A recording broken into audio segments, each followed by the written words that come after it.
need to get myself more centre of the frame. I'm guessing this is the centre of the frame. So, I like my phone, does it still record? Oh, that's pretty cool. Alright, so, I'm injured again. And I have been for like the last, probably say like 3 months, where it's been like really, really bad. And it's tough, man. It's quite mentally challenging as well. And it really makes you think that, it really makes you appreciate that you have to look after the body, man, in every way possible. It's not a new injury.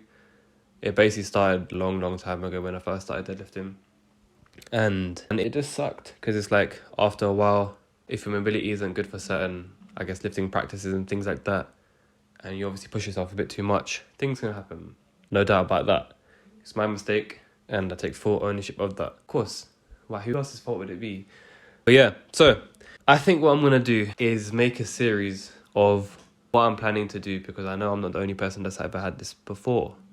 Now, I am still waiting for my MRI scan. Before that, so the injury is basically, I'm going to presume, I haven't got my MRI yet, but it's probably a disc bulge or herniated disc or whatever you want to call it, that has led to sciatica as well as like a side symptom.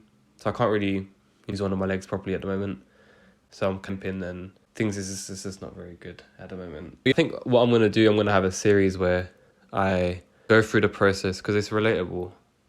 And I want to also offer hope for people that are in a similar situation, if they're taking injections or things like that, because I want to build myself up once this heals in a more holistic manner, diving down to the root issue of why it happened. And I'm definitely a big believer in your body tells you that it gives you pain in order to send you a message to say, all right, stop doing this now. So in terms of stretching and things like that, I can't really do that at the moment. I know it probably is due to a lack of hip mobility. I obviously sit on this chair quite a lot, so working from this chair quite a lot a day, hips get stiff. And even for people that want a healthy back over the long term, because I notice a lot of young people, they're experiencing a lot of back pain, and it shouldn't be like that because our ancestors didn't really have that, and it just shouldn't be like that. I don't think in the slightest, man. I think small practices that we can stay consistent at is the way that we can sort of, I guess, deviate and also live a more fulfilling life, because if your body feels good, your mind feels better, and as a result of that, your whole just ability to live is just way, way better. Just from doing small practices a day of just maybe even like 10 minutes of stretching or adding in an exercise for resistance training or anything like that, just to strengthen your tendons and muscles and I guess stability muscles and things like that. Because I feel like we're definitely in an age where a lot of people are just like, how much can I lift? How much, I guess, food I can consume over and over. So we're just kind of like a robot, but for the gym. And I kind of like that aspect of it. I love the gym. I love also eating. I love pizza. I love ice cream. Like, come on. But I just think that there's definitely a big thing missing in fitness where it's like practices like, I don't know, just say yoga or Pilates and things like that, they're kind of overlooked. And even calisthenics to some extent. I know there's a lot of people that can do it, but I don't think enough people can hone in these sort of things to just do and I guess make you a bit more versatile. There's no problem being versatile. So this is day 1 of the documentary, I guess, documentary or journal or diary, whatever. But I think, again, if you guys might be interested in seeing how I get over this and how I get stronger, and how, ideally more stronger than how I was before injury, I'm obviously going to be focusing a lot on strength exercising as well. A lot of like single leg glute bridges and all this other stuff. So I guess I could also help you guys do that too. I notice a lot of people on YouTube and things like that, they already have the solutions to the problem, but they don't really talk about why it happens and not why it happens, but a very consistent level of you can get better over a period of time.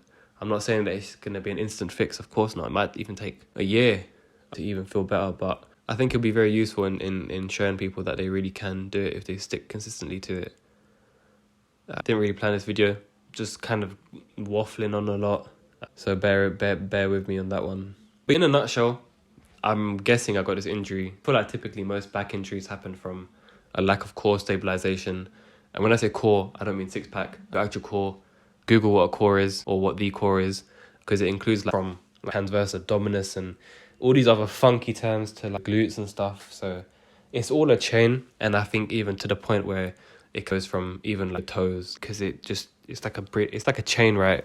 If one is weak, then they're all gonna collapse. So this is day 1. Let's get into recovery. Oh, also, yeah, so I've been using a lot of deep heat to calm down the pain a little bit. I'm not really a big fan of painkillers and things like that. I just prefer, I don't know if that is considered a painkiller, but I guess if it helps with circulation, which therefore might help with relief, and not just relief, but fixing the problem, then yeah. I'm also going to be maybe using supplements like collagen and just overall eating, I guess, less of an inflammatory diet. Might be hard because I like ice cream. But I'll probably be back with day 2, hopefully tomorrow.